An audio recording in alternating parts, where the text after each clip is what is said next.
First Things, episode number 25. I seem to be lost.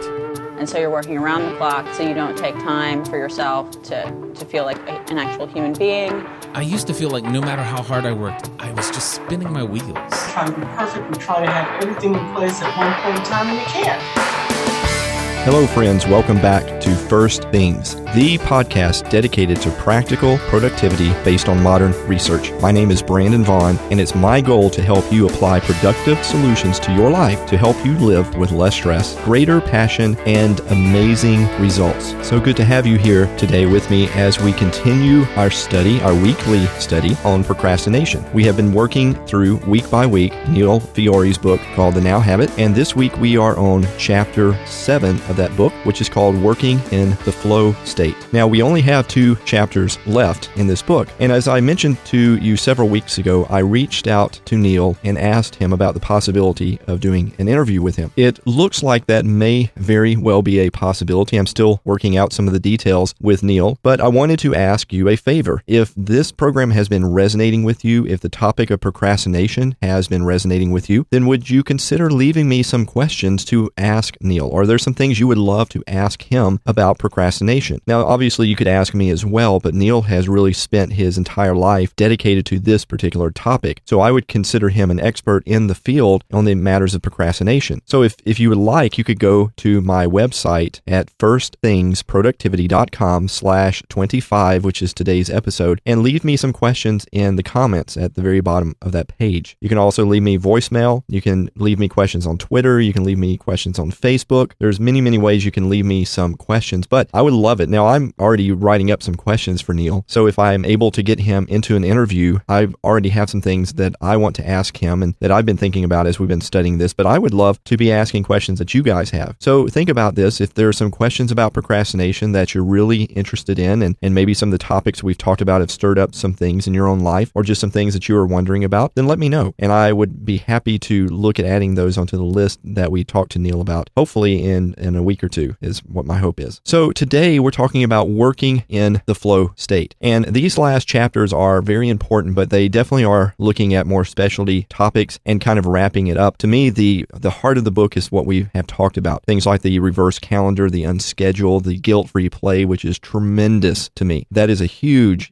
secret to me that I've mentioned almost every week since we've talked about it. It's one of those counterintuitive things. It's one of those things that people don't think about and obviously think that they don't need, that this is something they can't afford to have, and it's actually the very thing that's fueling their procrastination. So today we're just talking about how you get focused. Now, after you've done all these different techniques, how do you focus in and really get moving? Now, we all need to live in some fashion of creativity. I really believe that, because honestly, life can become just flat out boring and dull. I mean, work can become meaninglessness, and procrastination can start to rise up if that is your mode of operation. Have you ever worked on something where time basically stood still? I mean, hours passed by because you were so engrossed in it. People might even come and talk to you and you never even hear them, because there's this deep sense of contentment and happiness as you pursue your passion, as you pursue this work. This has happened to me numerous times in my life, not just once or twice here or there. There are many times that I've become so engrossed in something and just my passion and my creativity is just flying all over the place. Now, this is what Neil calls working in the flow state. And in this chapter, he basically gives several guidelines for how to move into this, or maybe even approximate it on a regular basis. I'm always fascinated by basketball. I'm probably much more of a football fan, but basketball intrigues me, especially during playoff season for professional basketball, because I'm amazed at watching them shoot free throws. Have you ever seen them shoot these free throws when the people that are right in front of them in the stands are waving and screaming, and now they have these big bobbleheads, these big signs with the player's head is like 6 feet tall, and they're waving it back and forth. And I'm sitting there, and these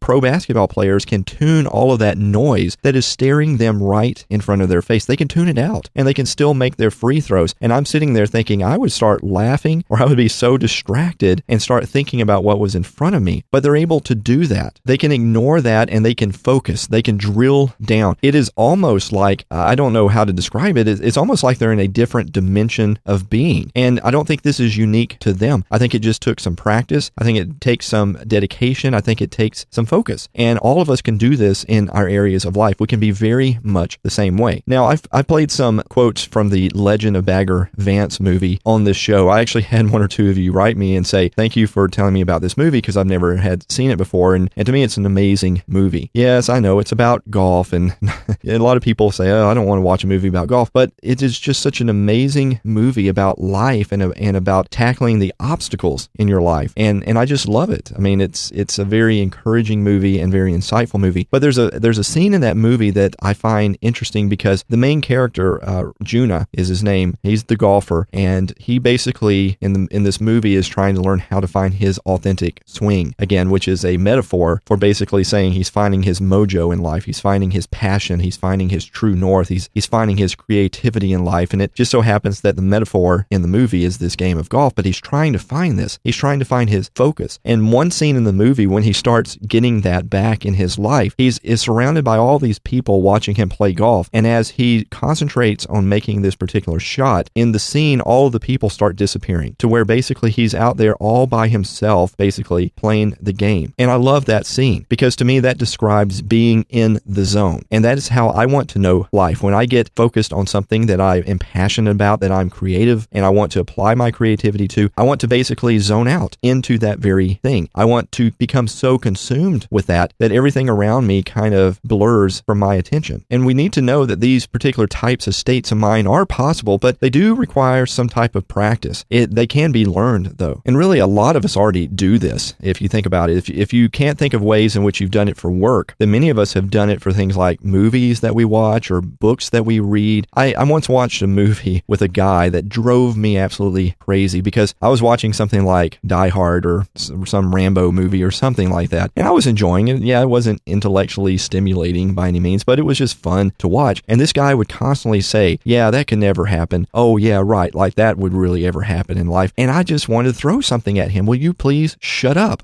Because that isn't the point. I'm not watching this because I think it's like some historical document of things. I'm watching it because it's fun and it's entertaining. Now, anyone who knows watching a movie in which you get sucked into it or a book that you enjoy without constantly reminding yourself that it isn't real. I mean, how many people have read Harry Potter or The Hunger Games or Twilight or watched some of the movies, and you don't have to sit there constantly and say, now, this isn't real, Brandon. You need to just wait a minute. Now, you're enjoying this a little bit too much. This isn't really, well, of course it's not real. That's not the point. The point is that you get sucked up in the creativity and it inspires you. And that is what we're talking about, to take some of that passion where you just are mesmerized by something and start applying that to your life, to your job, to your career, to the things that you love, like in your hobbies, but to become that type of focused person that you're just enamored by the task in front of you. Now, usually what stops us from this flow state in our lives is what I call the inner critic. And I'm not really sure if Neil ever says that in his book specifically. Maybe he does, but to me, that's what I've always called it, that each one of us have inside of us, inside our brains and our thought, this inner critic that we need to shut up, that we need to silence in our lives in order to enter into this type of flow state. So Neil describes some of these messages that our inner critic might tell us, that we might end up telling ourselves. So see if any of these type of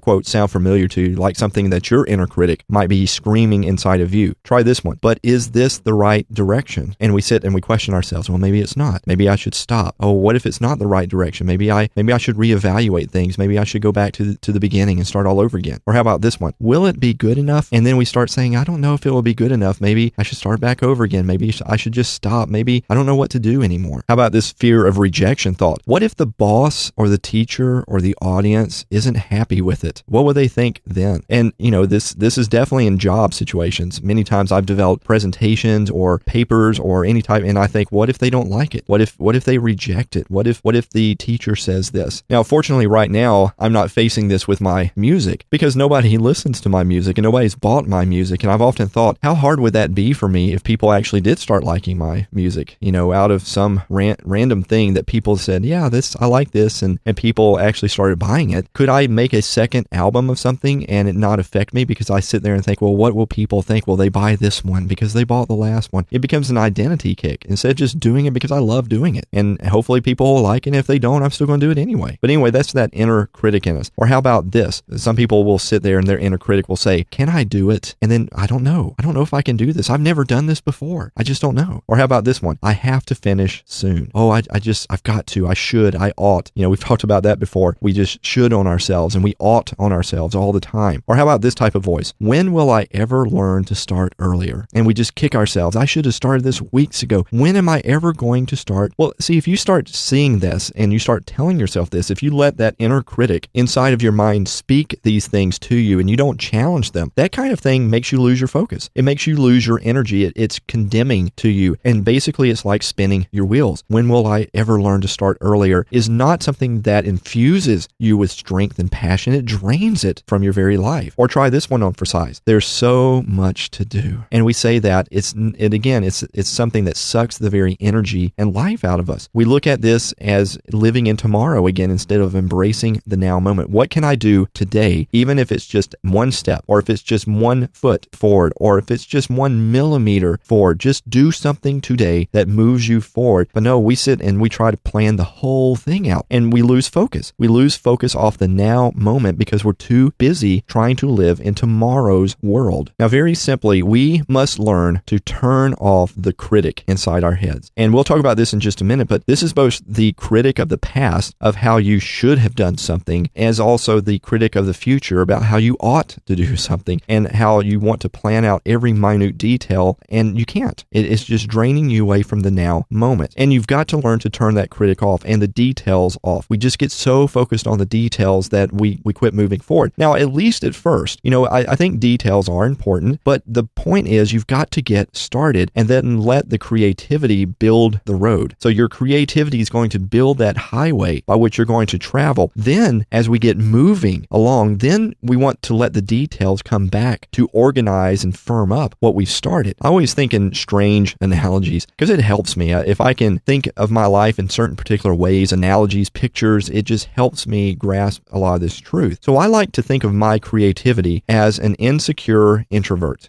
That is my creativity. It's an insecure introvert. My critic, on the other hand, my detailed brain, is like an obnoxious extrovert. So I have an insecure introvert, which is my creativity, and my inner critic and my detailed brain is an obnoxious extrovert. Now, your creativity, my creativity, is going to suffer from my critic if I never shut the critic up long enough to allow my creativity to speak and to make itself known. I've got to make room for my insecure introvert of creativity. I've got to make room for it because the other is going to dominate and is going to insist that its way is the only way. So I have to push out that critic. I have to push out the need to fill out every single detail and instead just get started and have fun with it and let my creativity just go crazy. And that's the whole point. Now, Neil says this in his book. He says, most of us approach work, exams, and creative tasks as if we are only capable of linear thought and survival functioning or stress, using only the left hemisphere of the cerebral cortex and the reptilian brain's fight or flight response. The procrastination mindset, with its threatening images of potential failure and loss of approval, will halt creativity and impede access to the higher, most recently developed functions of the brain, turning the potential joy of the creative process into frustration. Trying to be creative or to relax and concentrate can become almost impossible if the so-called practical part of your brain is attempting to supervise, criticize, and fix every possible error before your intuitive side has had a chance to gain confidence at an awkward or unpleasant task. And I think that's a great quote from the book. I think it's a great insight. Again, to think of your creativity as like an insecure introvert, and you've got to make room for it. You're going to be put in situations you don't have confidence. You're going to be put in situations you don't really know what to do. And your detailed brain, the inner critic, is going to want to dominate and say, let me fill out all the details down to every minute thing. And your creativity is going to back away and say, okay, I guess I'm not needed here. And you've got to shut that critic up for a while and let your creativity have a chance to get you moving. I think the whole goal is that you want to start with creativity and you want the creative part of you to make the highway to travel on. And once that highway is built, then let that critic back in to the conversation and let that critic just drive up and down that highway in your life as much as you want at that particular point, but not to build the highway, not to get started. Now, I've been using the example over several weeks of me writing songs, something that I've always wanted to do my entire life and constantly put on the back burner, constantly procrastinated about, which is crazy because this is something that I love, but it's just something that seemed overwhelming, not sure where to start. And I've had to learn this. And I've been keeping you up to date on my progress, and my whole goal was to have 14 songs written by the end of January. Well, when I'm recording this particular program, I've got just a few days left, and instead of 14 songs, I have 16 song ideas instead. So I've actually done a little bit more than what I wanted, and I have 8 of them completely written and ready to demo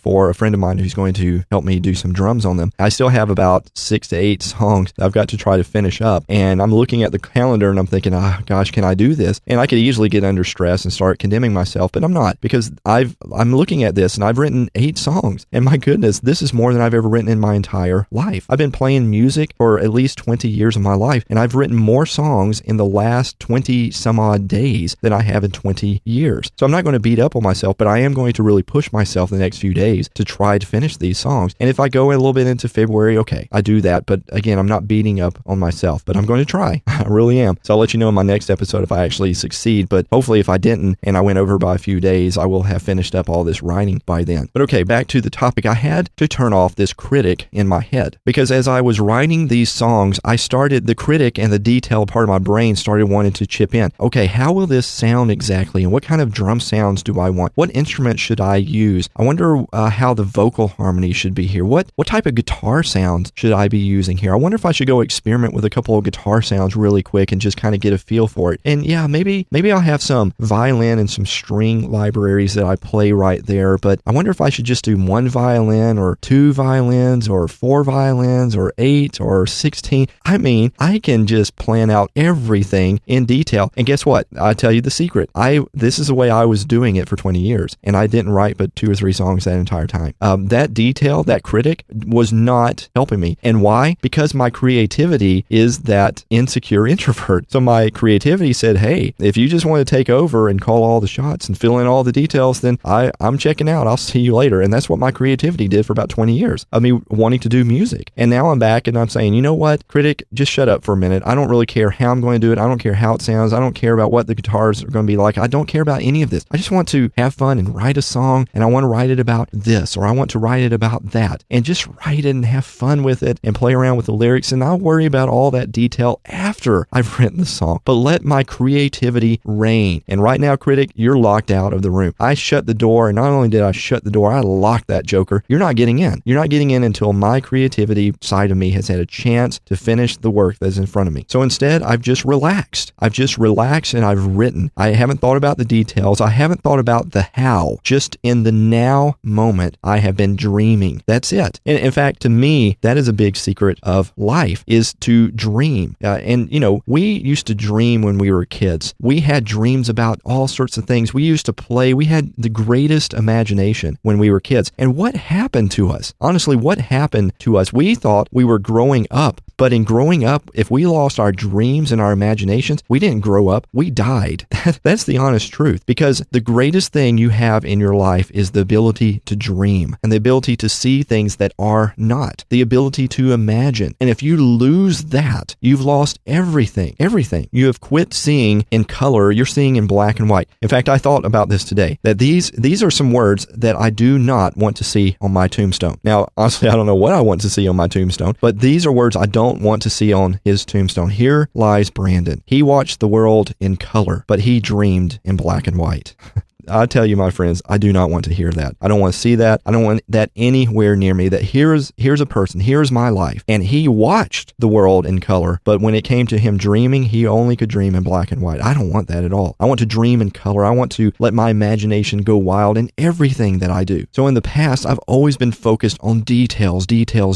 Like, let me stop writing and find that cool guitar sound that I want to go with this song. Or let me stop writing and let me look up different string sounds that I can buy. And guess what? I didn't write anything because my creativity cowers before that overwhelming, detailed critic in my brain. And this has been a huge secret for me. It's been a huge revelation to me to get me moving, to get me started, to not beat up on myself again and condemn myself, but just to say, okay, this part of me has a place, but it's this obnoxious extrovert. And if I don't keep it tamed, if I don't keep control of it, it will overwhelm and totally kill my creativity. Think about your most favorite book or music or movie or art or whatever the case is. I think many of us would be surprised, even shocked, if we saw the early drafts or sketches or ideas or demos of those things. It would look utter chaotic to us, disorganized. We would be surprised how the final work ever came together. Do you remember the song Yesterday by the Beatles, by Paul McCartney?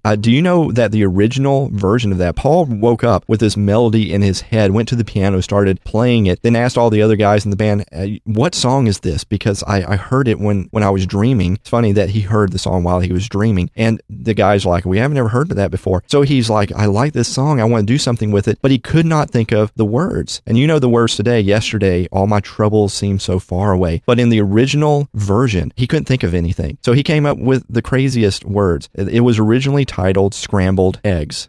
That was the lyrics for this amazing song that has been voted as pretty much the top song of the last century. And the original lyrics were scrambled eggs, oh my baby, how I love your legs. That was what he wrote. I mean, can you just imagine this famous song? Scrambled eggs, oh my baby, how I love your legs. I mean, that is crazy. But that became the most famous song of the last century, one of the top songs ever. The point is this: he had an idea, but he didn't have the finished product. So he went with it anyway, even though he couldn't even think of the right lyrics to use at that time. He did not let his creativity stop because he couldn't figure out the details, because he couldn't figure out the lyrics. He kept moving forward and he refused to let it stop him. Now, Neil also says this in his book. He says, by observing how the geniuses struggle with early versions of their work, we can speed up our progress through the awkward beginning stages of overcoming procrastination and blocks in our work. Students entering Harvard, for example, are brought to a special section of the library where the rough drafts of famous authors are kept. This exercise has quite an impact on young writers who previously thought that the work of geniuses arrived complete and leather-bound in a single stroke of inspiration. Here, the freshman can examine how a successful writer often starts with an apparently random series of ideas centered around a theme. Many of these ideas later proved superfluous to the final design, but were essential to the process of developing a new concept. That is, the early drafts are not discarded like mistakes, but are viewed as the initial steps in unfolding the idea. The linear ordering of ideas comes later as a second process to communicate the original experience in a sequence that can be appreciated by the reader. In the first draft, the last part completed often becomes the introduction of the final version, and the initial concepts of the draft become the conclusion. Now think about this. The brilliant ideas usually come from initial ones that are discarded. Now, if you knew that, and I mean you really knew that, do you think you would be as obsessed about how to start, or would you just be focused on starting? If you really knew that, if you really knew that brilliant ideas usually come from initial ones that are discarded, can even come from failure, would you be so obsessed about how you start something? And quite honestly, I don't think I would. The more I've thought about this, the more I've been honest with myself, and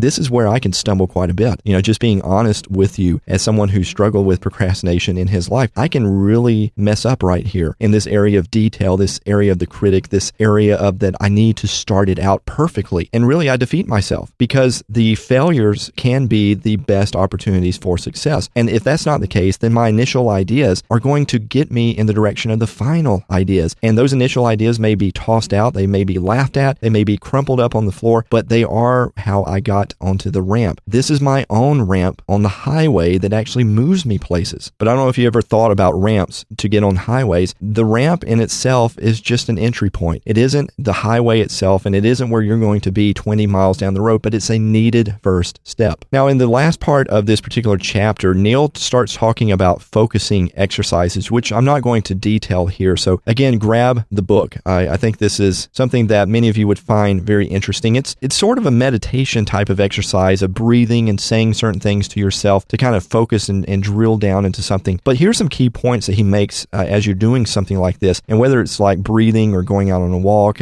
or doing anything, I think these are some really good things to begin this journey that's in front of you. The first thing is just to simply let go of the past. Your past success records or your past failures, even down to the person that just cut you off in traffic an hour before you're trying to start something. Just let go of it. Just let it be in the past. Let it be a thing of the past. Let go of all the shoulds in your life. You should have done this. You ought to be this. Just let all of of that stuff go. However you need to do that, and if you use the exercise that Neil gives you in the book, then great. If you do something else, as I'll mention in just a minute, then do that. But do something and just let all that stuff go. And then also let go of the future. Quit trying to live in tomorrow. Quit trying to figure it all out today. Just deliberately choose to live in the now moment. Choose to be in this present moment of time. And that for the next 30 minutes, you're going to be present in this now moment. And all other things can wait. So Neil details in his book several breathing exercises and things to tell yourself, kind of affirmations and things like that as you mentally prepare to focus on a particular task in front of you. And again, I'm going to let you read the details for all of this. And I honestly think things like this are helpful, and I would encourage you to try it. But to be honest, I don't always do things like these breathing exercises. Rather, like my music, I am just determined to start without worrying about how it will finish. And many times that's enough for me, just to say, Brandon, just start on it. It doesn't matter. Quit trying to be perfect right off the gate. Just start it. So I don't have to go through some elaborate breathing exercise. But there are times, for instance, if I'm doing a really big presentation at a conference or something really important, things like that, I will sometimes pull myself aside from everyone before that happens, and I will center myself on the purpose. I will zone into the present moment, and I will silence this critic in my head or these past and future voices and just say, okay, Brandon, why are you here today? What is the purpose? What's the passion? You're going to go out and you're going to help these people right now, and you're going to reach them, and this is the purpose. This is the now moment, and you can do that. So I will do these types of things, and it will help me a lot. But in the day-to-day stuff, a lot of times, just embracing this idea to start now and to quit being so perfect about it is usually enough for me. Then Neil also details a similar relaxation program. And for me personally, I often like just going outside and taking a walk. I don't have to breathe and, make affirmations to myself. But there are times, especially if it's windy outside, I will often just go outside and sit down and close my eyes and put on some type of music and just sit there and just feel the wind against my face and just breathe. Other times I will close my eyes and pretend that wherever I am, that there's a door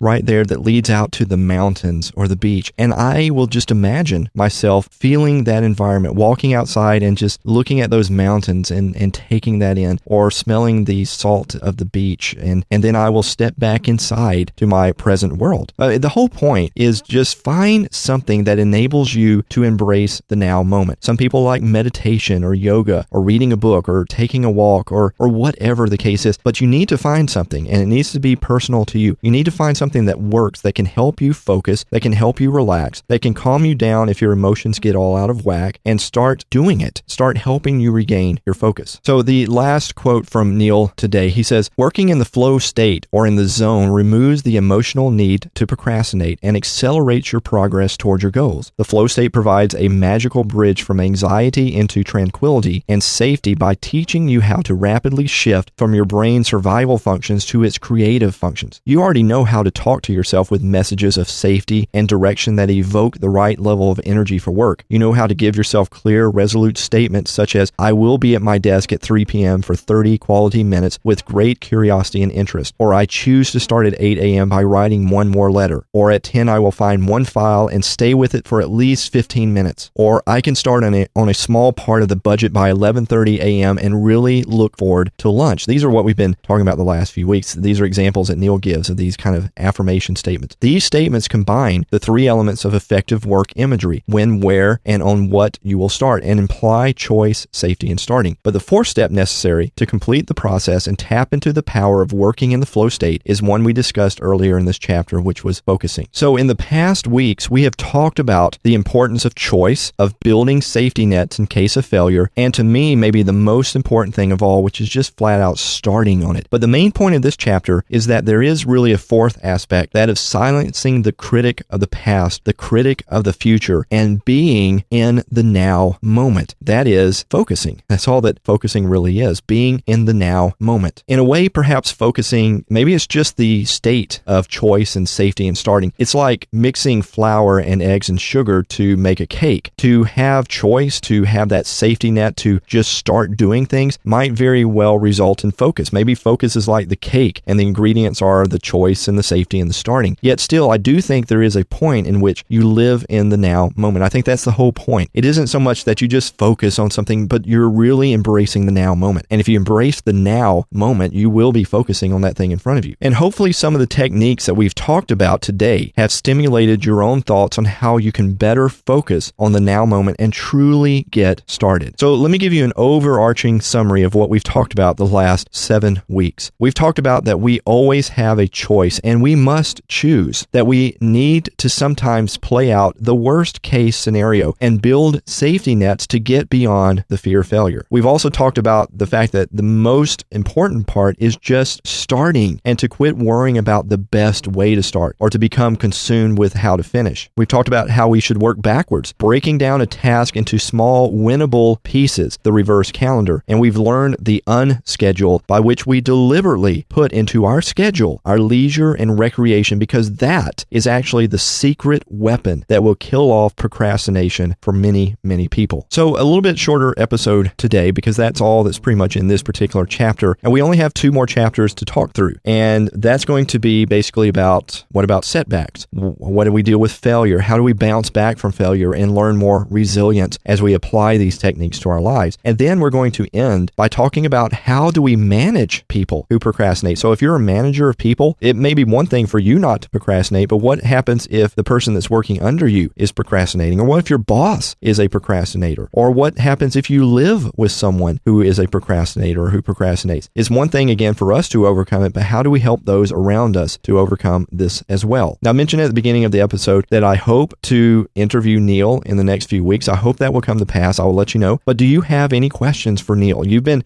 maybe reading this book. Some of you have picked it up. You've been listening to this podcast. We've been talking about procrastination for 7 weeks now, actually 8, because I think I did an introduction to it as well. So do you have any questions about it? I know that the stuff we talked about, which is not me, it's really based on a lot of what Neil has talked about, is a very wonderful, very thorough way, I think, of dealing with procrastination. But you may still have questions. You may say, well, what about this? Or what does this mean? Or I wasn't sure about this, or anything like that. Again, I would love for you to let me know. And you can do that at my blog at First Things Productivity, and things is with an S, firstthingsproductivity.com/25. If you scroll all the way down to the bottom, there will be a way that you can leave me comments, and you don't actually have to sign up. It should be where you can just do that without signing up for anything, and you can leave me questions there. You can also leave me a voicemail. You can email me. You can leave me things on Facebook, on Twitter. There's a lot of ways that you can leave me stuff, but I definitely would recommend my own blog site before I would anything else, because there's a lot of noisy stuff on Twitter and Facebook, and it could get overlooked quite a bit. There's just too much to actually take in many times on those particular things. And I mentioned to you as well that after we do the interview with Neil, and hopefully we'll do that, but I want to dive into the issue of assertiveness. And we will probably use 2 books as a resource for that, and we're going to go through again and just dive into assertiveness and how to take a stand for certain things in your life and how to deal with conflict. How does that all go about? Because quite honestly, that